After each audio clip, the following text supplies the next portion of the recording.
If there's one thing I want you to take away from this video, it's that you are always being recorded. You're not taping this, are you? Act accordingly. Gee. As some of you know, I promised myself I wasn't going to open my creator reward until I finished all the videos that I have in the archives that I still need to edit. Something that's been weighing on me, something that I'm still working out, is the impact of some of the content that I want to share. I like to think that I'm forever young, but I can't fight that stupid little thing called maturity that just so happens to come with age. It makes me wonder, what's the point of sharing something like a girl throwing up in my Uber or a guy threatening to fight me? And don't get me wrong, some of my best life lessons, some of the most telling things I've learned about people and myself are from instances like that. But I think about the people in my Uber, in the videos. The thing is, I've been that person before. I mean, I haven't necessarily thrown up in an Uber or threatened to fight my Uber driver, but I've done some pretty stupid things before, and not always with the excuse of alcohol either. Let's be frank, people treat Uber drivers like shit because they can get away with it. We are low on the totem pole. Turn it off.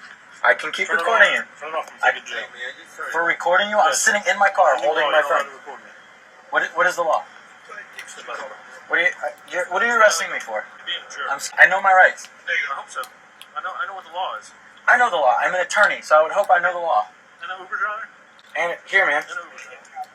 You want my bar card? But my dash cam does more than provide protection from a lie a passenger might tell. In the age of the internet, it turns the tables completely. I'm sure a lot of you guys saw this story. An Uber driver attacked and coughed on by a passenger. What I kept thinking about was, what if he didn't have a camera? Then all of a sudden, it's 3 females' words against his. And who do you think the cops are going to believe? The camera was the difference between the police believing a girl's fake sob story and that girl winding up in jail charged with assault and attempted robbery, which is what happened. Now, I don't have any footage that can land anyone in jail, but it's a weird feeling to know that these people who treated me as less than or put me in a compromising position when I was just trying to do my job and earn a couple bucks, it's a weird feeling to know that in this day and age with a video like that, it would be really easy to expose them to the whole world. And the craziest part is, in most cases, it's totally legal. Now, I'm not a lawyer and this isn't legal advice, but I've consulted with quite a few, and you have to understand, when I blur faces out or manipulate the voice or do whatever I do to protect the rider's identity, I'm doing that because my mama raised me that way, not because I have to. I try to operate on the golden rule, and I always like to think if someone had a video of me acting like an asshole, would I want them to share it? Every piece of content is just a moment of time, and you never know what happened the moment before. It's not an excuse that makes it okay, but I just know that if I happen to be caught on camera at my worst, I wouldn't want it exploited myself. I don't think anyone would. So I'm conflicted because on the other hand, when I watch these videos, I'm like, how are you gonna get in my car and treat me like that? Does your $8 fare put me at your indefinite disposal? A camera changes the tide. All of a sudden, I go from the first grader getting picked on by the middle schooler You're